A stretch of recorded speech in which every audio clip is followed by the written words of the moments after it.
Hello everyone. Hello. Welcome. I am joining you from lovely Fort Lauderdale tonight. As you can see behind me, look at that amazing view.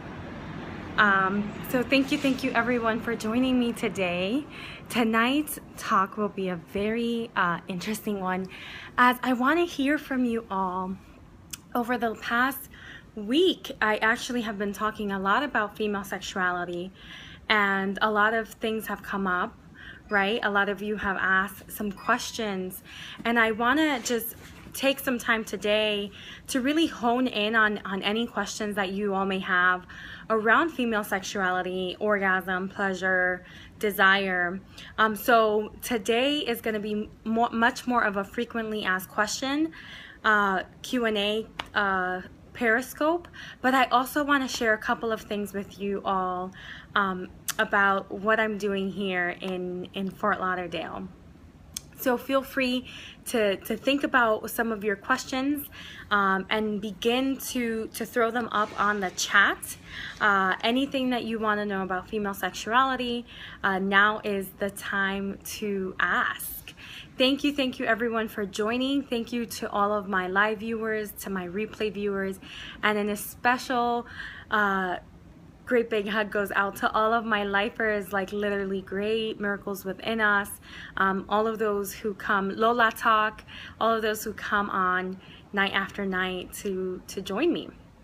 So tonight's topic, like I said, it's going to be a Q&A on the issues around sexuality and female sexuality specifically. But if there's something you also want to know about male sexuality, now is the time to ask. And as you all really bring up questions, that's how I pick my topics for the upcoming weeks. So do share any things and any topics that you are curious to learn more about, and I will deliver those for you as well. Thank you for the hearts. So just to give you all a little bit of information about me, what I'm doing here in Fort Lauderdale this week.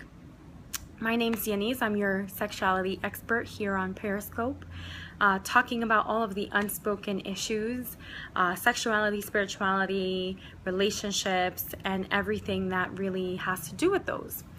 And you know, part of the work that I do, I'm a reproductive justice advocate. It's a movement that I'm passionate about. And today and this week, I will be at a leadership conference put together by the Civil Liberties What Makes You a Sexuality Expert. Rug Daniels, thank you for asking. Really, what makes me a sexuality expert is that I have claimed the title, right? So I identify as a sexuality expert because I've been studying human sexuality, relationship science, and you know, the reproductive health and rights and justice movement for the last 10 years. So I have a lot of knowledge on the topic and consider myself an expert, but you know, what makes you an expert is that you say you are. So thank you for that question. If you'd like to know more about, you know, how I gained all of my wisdom and my knowledge, I'm happy to share more about that as well. So if you are, just let me know and I'll share more. So what brings me to this conference, it's a leadership conference. It's all about leaders from across the country coming together and sharing and learning and really growing. And I am really excited to learn from this conference and be able to bring back information for you all, right? So thank you for joining me tonight as I begin this adventure here at this conference. So please do share any questions that you all have around female sexuality. I know I was looking back at some of the periscopes that I've done throughout the last couple of weeks, and one of the issues that continuously comes up is orgasm, and you know, how to tell whether or not a woman is faking it, or you know, why do women fake it, or I'm faking it because I can't achieve orgasm with my partner and I don't want to offend them. And I really wanted to talk about this because it is something that is huge. It's a huge issue You know, throughout history, we've been socialized to really not fully express ourselves as women, right? You know, sex is for procreation, and we all know that that's not really true. But that's what we've been taught, right? So a lot of the work that we are doing, right, a lot of the time is unlearning all of that programming. Is letting go of all of that programming that no longer really serves us. It never really served us, right? It was used as a tool of oppression. I'm really unlearning all of that. So for the gents out there who have doubts about whether or not your partner is having an orgasm or not, I definitely want to support you in supporting your partner, right? On coming clean, getting clear about, you know, what does orgasm look like for you? What does orgasm feel like? And, you know, how can we have a better level of communication around orgasm? So that's a big one. And for the ladies, there's a lot of shame and guilt that goes into our sexuality, right? We're not supposed to be these sexual beings that we are, right? Because if you are, then you're automatically considered a slut or a whore, or you know, just you're labeled in such negative light, right? And simply for being in tune with your own sexuality. And that's something that I'm working very passionately to demystify, debunk all of that stereotyping and myth around our sexuality.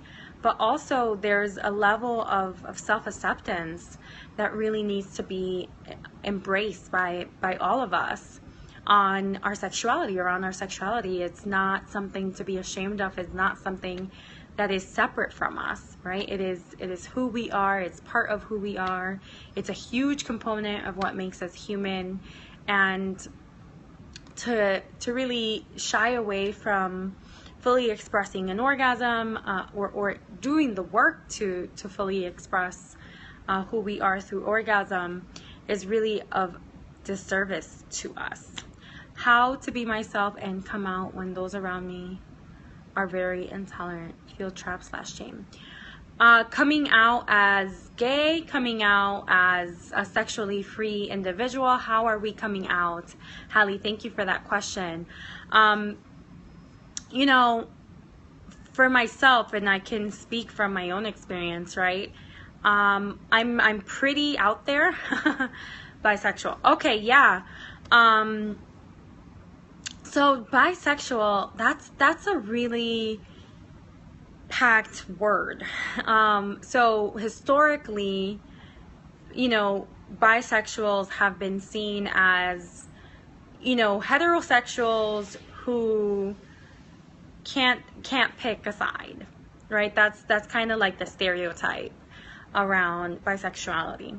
And really bisexuality isn't that, right? Bisexuality is a genuine sexual orientation. You can be attracted to both genders, all genders, right? And it still gets a really bad rep, and a lot of people don't identify as bisexual and rather say they're queer, right? Or polyamorous or something else, use a different word instead of bisexual.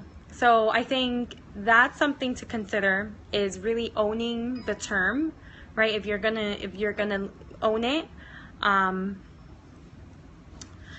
really owning it, and you know, using Rug Daniels, using the proper terminology, like transgender individuals versus anything else, is much more respectful. And that's completely, there is no normal, right? That's something that I really advocate for here, that sexuality is super diverse. There's a very wide spectrum of expression, and whatever you are attracted to is what you're attracted to. That's your normal, right? Everyone has a different normal. Rug Daniels, that's totally cool. You know, this is an education space, and I'm all about sharing. You know, transgender is the preferred word. There's definitely a lot of people out there that don't know how to, you know, what the terminology is, how to interact with different individuals who identify differently. So my recommendation is always, even if you never assume, right? Someone might be transgender but not identify as transgender. They might identify as something else. So always ask. That's my policy. I always ask and try to be as open-minded as possible and just embrace everyone's unique expression. So, you know, with bisexuality, really, it's something that a lot of people do have that misconception, and we want to begin to break that down. So, you know, being that beacon of light that can really stand in the midst of ignorance and speak to it, I think that is an honorable role. It's definitely a role that I have had to take on in my life, right? Being clear with people on, you know, what does it mean to be sexually fluid, and to not want to be labeled as bisexual, or to be, you know, to label myself as queer. This is, it's an uncomfortable space, but it's a necessary space, right? And Hallie, as much as you know, sometimes we shy away from being that person, at some point in our lives, like, we just have to let go of what people are gonna think and just do you, right? Yes, I think the labels are what get to me too. Yeah, you know, I would, don't use the labels. You know, like, the labels can be helpful. They can create a sense of community. But if you're having an issue with the labels because they're not really speaking to your truth, right? Like, for me, the label bisexual just feels too restricting. I feel like I don't fit into any label. Yeah, I say I'm sexually fluid. Now more so, I feel like I can identify as queer. But yes, I totally hear that they can be very confining, and, you know, make up your own word, make up your own identity. It's really not about the labels. It's about you fully expressing yourself and not hiding parts of you, right? It's when that shame and guilt and blame come in around our sexuality that there's really a blockage happening, right? We stop expressing ourselves as we would normally do. We start restricting how we show up in certain spaces. So as long as you are fully expressing who you are, it doesn't matter what you're labeling yourself. It doesn't matter if some people perceive you to be heterosexual, and some people perceive you to be a lesbian, and some people think you're queer. You know, now with my shorter hair on this side, I'm getting a lot more people thinking I'm a lesbian. I'm cool with that, right? I'm cool with that because I have no reservations against anyone who's identifying as a lesbian, right? So I don't, if you want to put me under that label, sure, go ahead. Like, it's not hurting me in any way.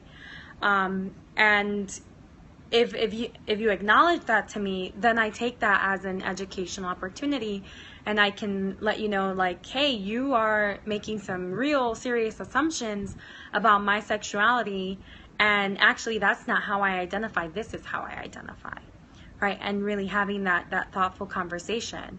And that's a role that, you know, not everyone wants to take on, but if you do, it can be really rewarding. And you know, I encourage you, if that's something that's coming up in your life, it might be something that you need to work on, right? It might be a calling into that space that you're having of saying, you know, these labels don't work for me.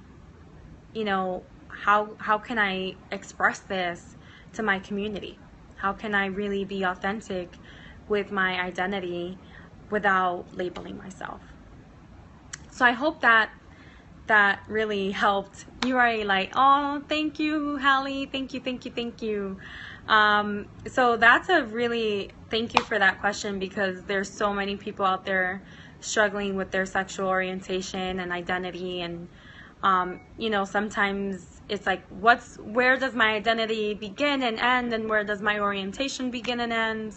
And really, it's all a continual process, right? It's all continuous. It's all interwoven.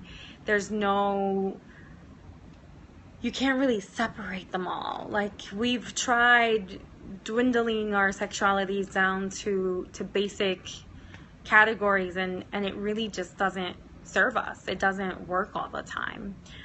So owning that and just being that person in your community that says, hey, like, this is, what do you want to know? Do you want to know who I'm attracted to? Do you want to know who I have sex with? Like, what is it that you're interested in knowing about me, and why, right? Let's talk about that, versus like wanting to put me in a box. Because really, why do people want to put you in a box? People want to understand each other, right? That's really at the core. That's the core need, is connection and understanding. And if we can see it as a need, right? If we can go down to that basic level of our needs, then it's much more simple, right? It's more simple to be like, okay, you're trying to connect with me. So you don't need to necessarily know my sexual orientation to connect with me. To understand me, you need a lot more than my sexual orientation to be able to understand me. And really getting clear about those things, because those are the two needs that, you know, labeling each other and figuring each other out have and fulfill for us. But rarely do we actually get down to that level of need and hone in on that instead. Welcome, Zoraida. Thank you for joining us, love. It is a pleasure to have you here once again. We are talking about any questions that you may have around sexuality, female sexuality, male sexuality. Tonight we're doing kind of a Q&A. I'm joining you all from Fort Lauderdale, where I am attending a conference on the subway. Awesome! I love someone who can commute and be on the subway at the same time. Hola. So yeah, that's Zoraida. So feel free to ask any questions you may have. As tonight is a free-for-all, anyone who has any questions can, you know, share, and I will gladly engage in answering it.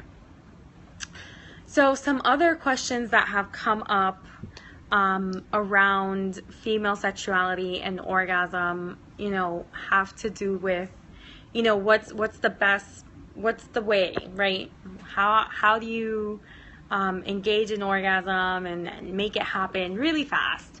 And that's something that I think there's acceptance that needs to happen around female sexuality as well when it comes to time, because of the stark difference between female sexuality and what the cycle of orgasm is in female sexuality versus male sexuality. It definitely is different, and we need to embrace that difference, right? And that's to me is a huge, it's a bigger issue, right? That gets a huge light focus on it in the world of sexuality, but there's a lot of difference in our world, and that definitely is something that we need to embrace. Your 3 top tips on improving your sex love life in a relationship. So my top 3 tips. Whoa, Zoraida, you're like top 3. That's hard to pin it down to 3. But I would say my top 3 tips, I would say, yeah.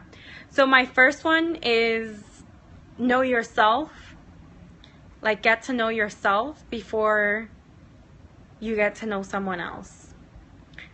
Because a lot of times we enter into relationship seeking something seeking to fulfill a need that we have that cannot actually be fulfilled by someone else. It's a need that we have to embark on the journey of self-fulfilling, and that can really cause some strain in a relationship. So getting to know ourselves, and that is all encompassing, right? Mind, body, spirit, soul, all of those levels.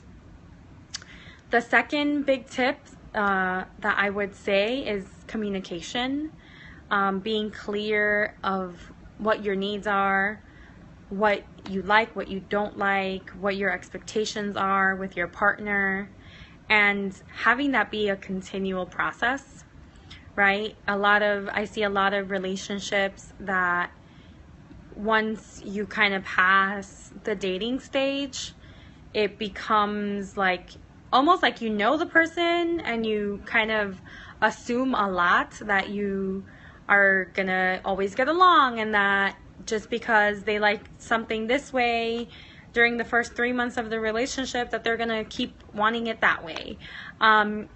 So kind of just continuing that communication right throughout it, making that a continual process.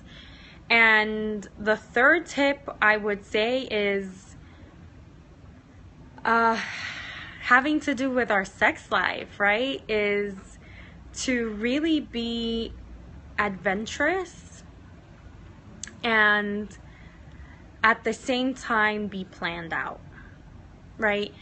A lot of times we're in a relationship and it's going great, right? And after a few months, naturally it happens, right? The frequency of sex goes down, the duration of it might shift, and that can cause some unrest in a relationship. But one of the things that people are really resistant to is scheduling sex in.